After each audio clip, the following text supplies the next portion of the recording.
Salam sejahtera semua. Okey, tadi ada sebahagian kamu kurang faham tentang bagaimana saya mendapat jadual nilai ini. Okey, so yang ini adalah hari ini menentukan nilai sin, cos dan tangent ni, kita tidak perlu tekan kalkulator. Okey, macam mana ahli matematik dahulu mencipta sifir untuk nisbah trigonometri. Yang kita tahu, sebelum ni mereka telah mencipta nisbah, memberikan nisbahnya sin ialah so, okey, O bagi H, cos ialah A per H dan tangent ialah O per A. Okey. So asalnya adalah daripada segitiga sama sisi. Okey, di mana setiap sisi untuk segitiga ni adalah 2 unit. Okey. So bila saya pecahkan kepada separuh, okey, sudut dia pun sama 60, 60. Bila saya pecahkan kepada separuh, saya bagikan kepada separuh, dia akan membentuk segitiga yang berwarna hijau di sebelah ni Okey, di mana sudut tirusnya adalah 30 dan 60. Okey. So di sini adalah saya punya hypotenuse H.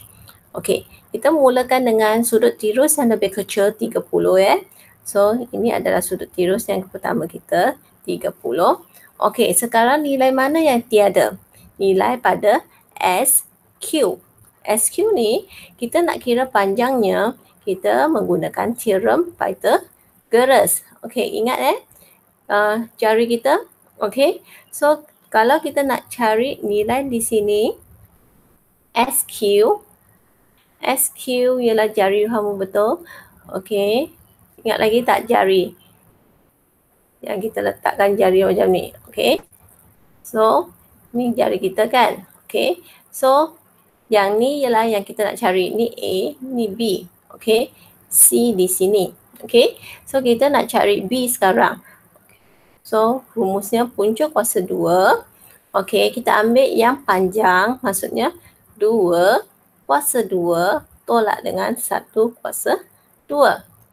Okey, hitungkan yang bahagian dalam dulu. Okey, maksudnya 2 kuasa 2, 4 tolak 1. So dapat punca kuasa 3. Okey, sebab tak boleh tekan kalkulator, so kita biarkan jawapannya dalam punca kuasa 3.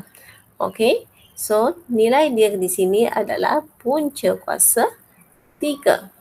Okey, so kita lihat, kita labelkan untuk sudut ni 30.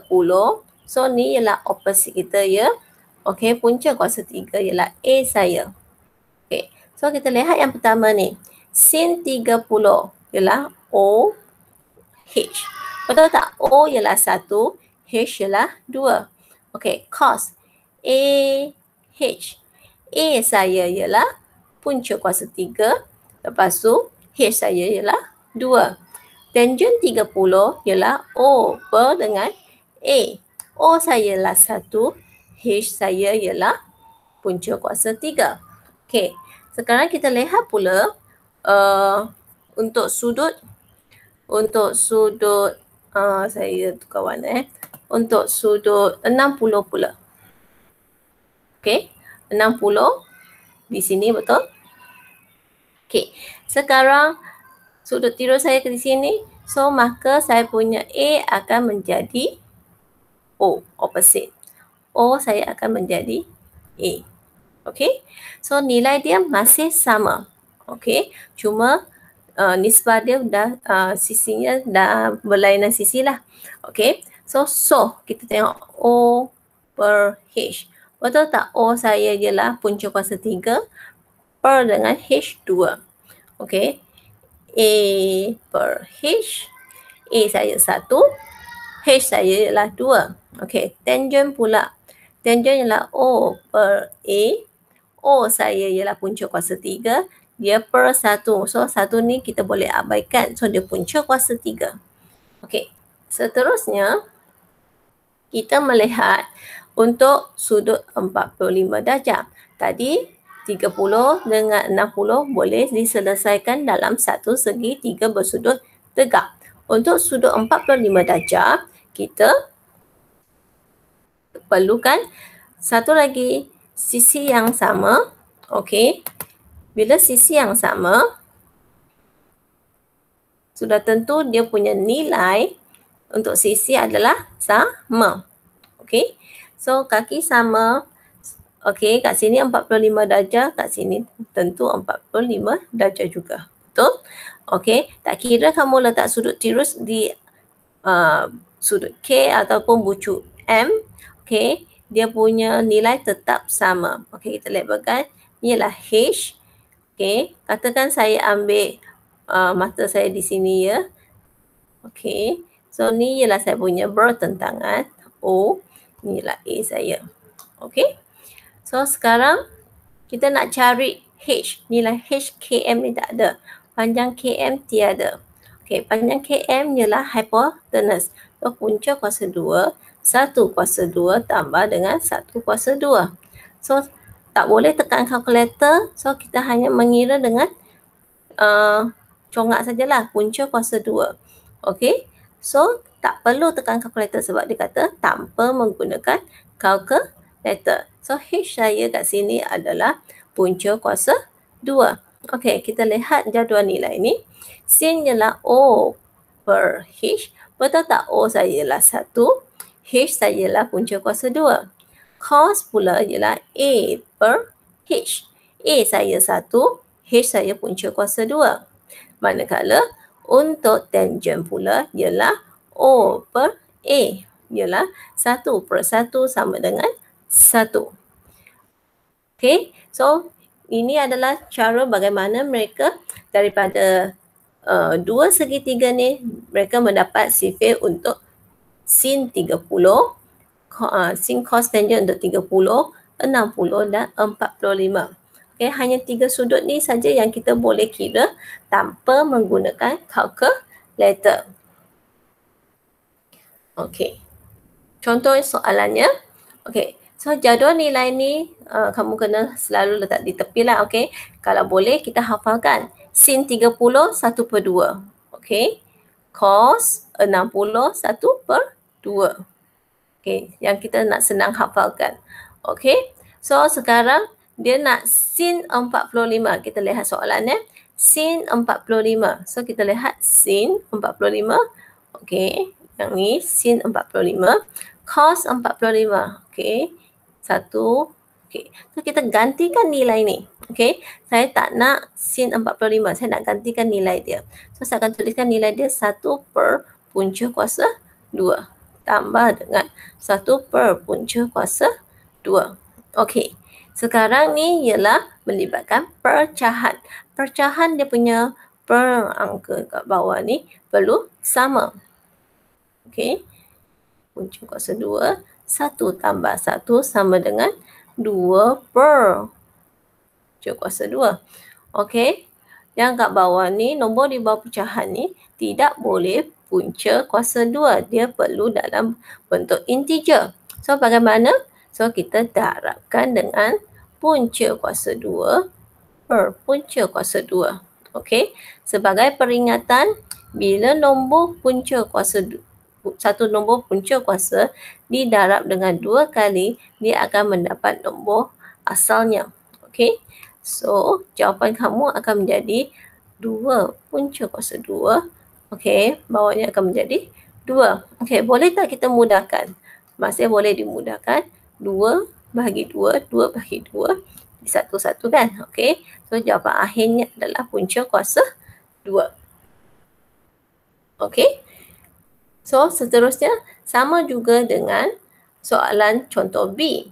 Okey, so kita gantikan nilai dia. Saya tak nak nilai cos 30. Saya tak nak sin 60 ni. Saya nak tukar jadi nombor. Okey, apa yang saya boleh buat? Saya gantikan 3. Okey, kita rujuk. Cos 30. Okey, ini ialah cos 30. Sin 60. Ni ialah sin 60. So, kita gantikan cos 30 dulu. Punca kuasa 3 per 2. Okey, tolak 2 punca kuasa 3 per 2. Okey, so kita darabkan, okey. Kalau kamu nak tolakkan terus pun boleh. Okey. Kalau tak, kamu darabkan. Okey, sebenarnya sama. Ada dua cara kamu boleh buat. First, kamu boleh bukakan kurungannya. Okey, 2 punca kuasa 3 per 2. Okey, buat macam pecahan biasa. Anggap punca kuasa 3 ni satu pemboleh ubah. Okey, contohnya 3A tolak 2A. Saya akan dapat 1A, betul? So, 3 punca kuasa 3 tolak 2 punca kuasa 3. Saya akan dapat punca kuasa 3 per 2. Okey, sekiranya nombor di bawah ni adalah integer, so ini adalah jawapan akhir saya. Okey, ataupun daripada yang ni, sebenarnya kita boleh terus anggapkan kurungan ni sebenarnya adalah satu pemboleh ubah menjadi satu apple. Okey, 3 apple tolak 2 apple. So, saya terus akan dapat jawapan punca kuasa 3 per 2. Okey, pun boleh juga. Okey, mana-mana anda faham. Okey, seterusnya soalan C. Okey, sama macam yang tadi. 2. Okey, sekarang tangent 45 ni saya nak gantikan kepada nilai di sini. Ialah 1. Okey, tolak. 2. Cos 60. Cos 60. 1 per 2. 1 per 2. Okey, so 2 darab 1, 2. Tolak dengan, okey, simplifikan. Saya terus dapat 2 tolak 1, 1. Sangat mudah, betul? Okey. So, kamu jangan rasa takut bila nampak, oh kenapa ni ada punca kuasa 3, ada punca kuasa 2. Sebenarnya tidak menjadi masalah. Okey. So, yang soalan D. Okey, kita cuba satu soalan yang susah. Okey, yang ni kurungan 2. Okey, sin 60 ia apa? Sin 60 di sini. Okey. Punca tak boleh saya punca kuasa 3 per 2. Okey. Tukar. Lepas tu satu kurungan lagi ialah kita tukarkan cos 30. Cos 30 yang ni punca kuasa 3 per dengan 2. Okey. Tolak 4. Tangent 60. Tangent 60. Punca kuasa 3. Punca kuasa 3. Okey, sekarang kita bukakan kurungan. Okey, 2 dengan 2 ni kita boleh cancel. Okey, yang ni ada satu kurungan besar ya, nampak 2 ni ialah darab. Okey. So, kita ada punca kuasa 3 darab dengan apa? 2 dengan 4 ni kita mudahkan. Okey, ni 2 punca kuasa 3 tolak dengan 4 punca kuasa 3. Okey. Hati-hati di sini. So, punca kuasa 3 darab dengan punca kuasa 3 akan mendapat 3. So, maksudnya kamu akan dapat 2 darab dengan 3. Okey. Tolak dengan 4 punca kuasa 3. Okey. So, kita akan dapat 6 tolak dengan 4 punca kuasa 3. Okey. Boleh?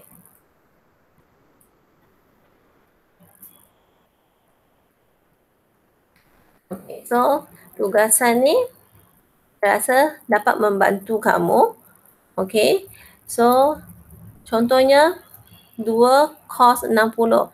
So, kamu gantikanlah ni sama dengan 2 cos 60 berapa?